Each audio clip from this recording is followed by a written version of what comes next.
साथियों, समस्त होमगार्ड जवान, नगर सैनिक जवान, गृहरक्षी जवान, गृहरक्षी रक्षा वाहिनी सभी को हाथ जोड़ के नमस्कार, प्रणाम। साथियों, बहुत अच्छी बात है। कल हमने कहा था भाई ये जो जिला कमांडेंट है या होमगार्ड के वरिष्ठ अधिकारी हैं या माननीय पुलिस के वरिष्ठ अधिकारी हैं, ये इस संस्था को कोई भी देना नहीं चाहता। कोई सुविधा हो उसके बारे में मना करेंगे। चलो साथियों, समय आएगा, कभी ऐसा नहीं है। 14 साल में तो श्री रामचंद्र ने वनवास काटा था, हमने तो 80 साल हो गई, कितनी दुगनी हो गई। लेकिन अपना संघर्ष जारी रखो, एकता का परिचय देते रहो, एक दिन आएगा और इनको ये खामियाजा अधिकारियों को भरना पड़ेगा। हम भारत के नागरिक हैं, न कि पाकिस्तान के। और जो टर्निंग हैंड है, बार बार बताया गया है, टर्निंग हैंड है और हमारा अलग क्या वो, उसके बारे में भी हम आपको पूरा बताएंगे जब आपको पता लगेगा स्वयंसेवक शब्द किसने खत्म किया, क्यों बनाए गए। डिफेंस ऑफ इंडिया एक्ट जो बनाया गया था, भारत रक्षा अधिनियम। तो साथियों, आपको सबसे पहले तो मैं कल भूल गया था, कुछ काम करते करते वीडियो डाली थी, क्षमा चाहता हूँ। सबसे पहले तो मैं माननीय मीडिया वाले, माननीय वरिष्ठ पत्रकारों से यह हाथ जोड़ के रिक्वेस्ट करता हूँ, समस्त भारत में कहीं भी एक भी होमगार्ड जवान या महिला जवानों के साथ अभद्र व्यवहार हो रहा है या किसी मांग पे कुछ अनसुनी किया जाता है, वो समाचार आपके पास आए तो कृपा करके मोबाइल नंबर 99 96 31 88 89 पर जरूर संपर्क करें। और साथियों से भी, समस्त भारतवर्ष के जवानों से भी ये कहना चाह रहा हूँ, कोई भी आपके पास ऐसा खुशी या गमी, दुखी या सुखी का कोई समाचार हो तो इस मोबाइल नंबर पे, फिर दोबारा बता रहा हूँ, 99 96 31 88 89 पे समाचार देने का कष्ट करें। आपका बहुत बहुत धन्यवाद होगा। हमारा सब एक परिवार है, ये मत सोचो। अब भी कल भी आया था, हमारे प्रदेश में ये हो रहा है, उस प्रदेश, अरे सबको साथ लेके चलो। वो कितने अध्यक्ष है, राष्ट्रीय अध्यक्ष है, जिला अध्यक्ष है। मैं आपसे हाथ जोड़ के निवेदन करता हूँ, पूरे भारत को साथ लेके चलो, एकता में चलो, ये आपसे निवेदन है। और पहले भी बोल रहा था, कई माननीय मीडिया वाले या वरिष्ठ पत्रकारों का मेरे पास मोबाइल नंबर नहीं है। उनको हाथ जोड़ के कहता हूँ, जब हमारा channel RS Dahiya x home guard की कोई बात आए समझ में, तो उनको ये बताया जा रहा है, जैसे लखनऊ का आया था सत्येंद्र शर्मा, और भी कईयों का आया था, कृपया उनसे हाथ जोड़ के दया याचिका अपील करता हूँ कि हमारी आवाज़ इस संस्था की उठाने का कष्ट करे। नगर सैनिक हो, होमगार्ड हो, गृहरक्षी वाहिनी हो, कोई भी हो। और बिहार वालों को तो मैं बार बार धन्यवाद देता ही रहता हूँ कि आप बहुत अच्छा संघर्ष कर रहे हो, बस इतना ही। ये पूरे भारत के लोग नहीं पहुँच रहे, हर अन्य स्टेटों के नहीं पहुँच रहे, ये कमियां भी है हमारी। अगर ऐसा धरना करना है तो पूरे इंडिया को आए, और एक ही समस्या है सबकी, अलग अलग नहीं है, वही समस्या सबकी है जो आप कह रहे हो। तो साथियों, ये आपसे मेरा सभी से अनुरोध है, और आज कुछ आया भी है हमारे सामने। और ख़ास तौर पर मैं बार बार कहता हूँ, माननीय मीडिया वाले, माननीय वरिष्ठ पत्रकार चौथा स्तंभ है। अगर ये हमारी आवाज़ सरकार तक पहुँचाए, अधिकारियों से बार बार चर्चा करे, तो हो सकता है कि हमारा भला हो जाए, ऐसा हो सकता है। तो साथियों, और जिन जिन ने भी होमगार्ड की समस्या उठाई है और हमारी व्हाट्सएप पर आई है, उनका बहुत बहुत आभार व्यक्त करते हैं, धन्यवाद देते हैं, और सभी को एडवांस में होली की शुभकामनाएं भी देते हैं।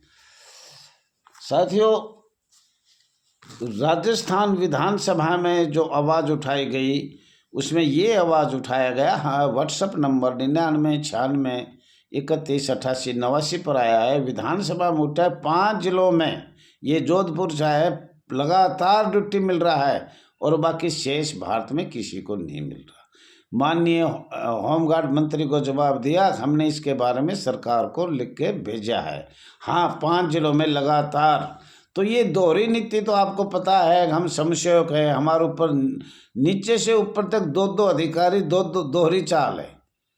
एक समस्यक की क्या वैल्यू है और उस पर करोड़ों रुपए खर्च हो रहे हैं एक जिलों में वेतन पे।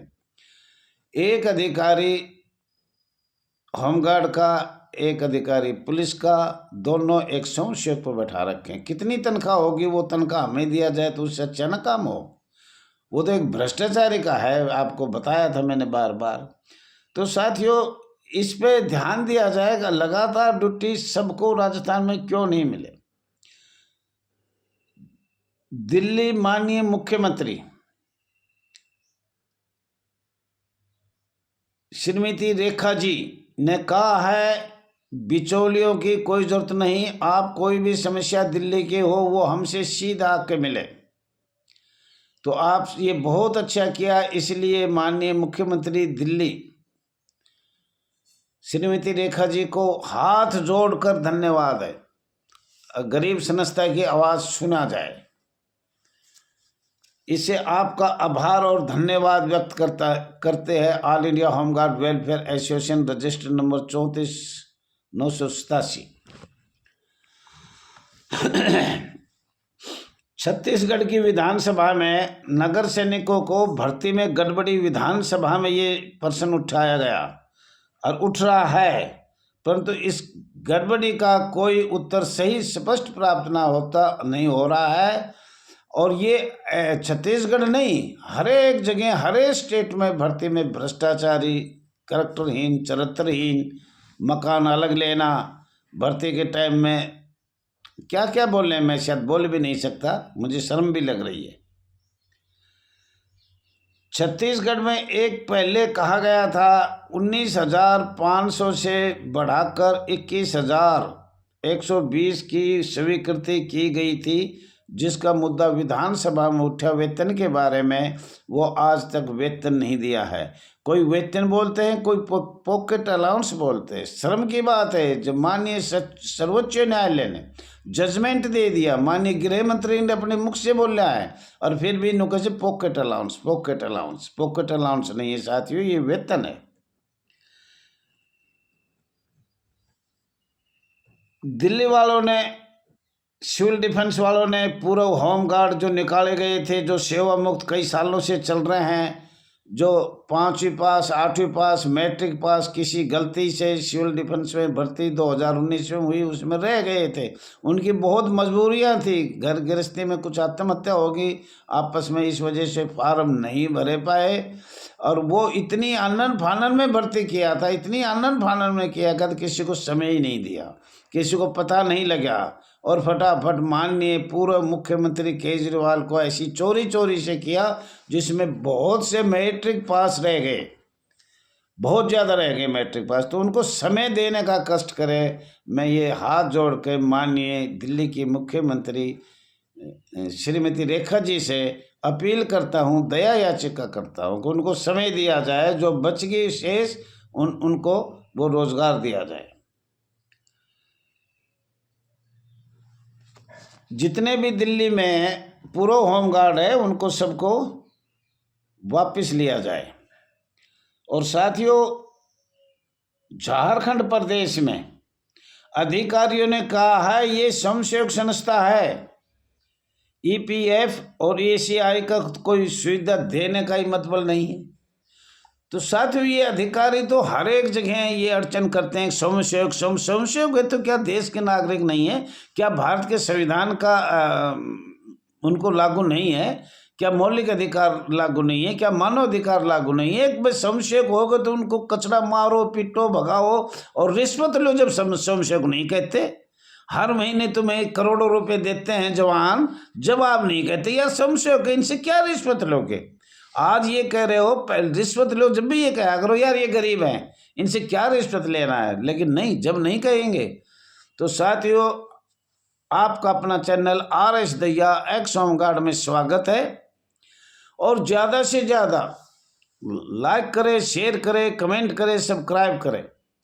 और फिर दोबारा कहते हो, माननीय मीडिया वालों से बताया है कि होमगार्ड की, नगर सैनिक की, गृह रक्षक वाहिनी की कोई भी समस्या हो पूरे भारतवर्ष में उठाने का कष्ट करें। आपका बहुत बहुत धन्यवाद है, आभार व्यक्त।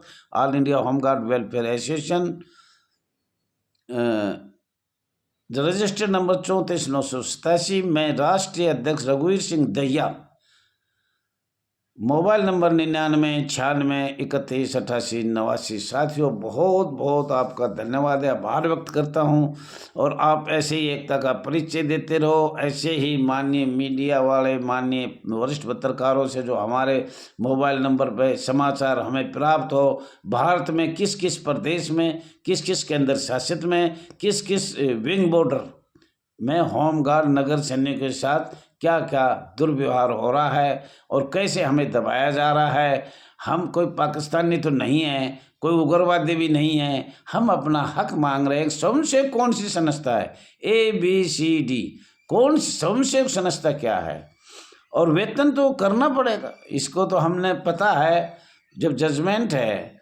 और माननीय गृह मंत्री ने कहा, लेकिन अधिकारी, होमगार्ड के अधिकारी, पुलिस अधिकारी अगर 40,000 वेतन हो जाए तो चाहते हैं, पहले तो चाहते हैं नहीं हो, और मान ले किसी वजह से हो गया तो चाहते हैं 20,000 तो हम हर महीने ले लेंगे, इनको 20,000 से गुजारा करना पड़ेगा। ये इनकी नीति और नीयत दोनों गंदी है अधिकारियों की, और इसमें सबकी नहीं है। कुछ अधिकारी सही है, कुछ पुलिस वाले सही है, वरिष्ठ अधिकारी, लेकिन कुछ लोग तो ये चाहते हैं कि ये इनसे हमें जितना खाया जाए, जितनी भ्रष्टाचारी करी जाए, करप्शन करी जाए, चरित्रहीन चाहे उसे किया जाए।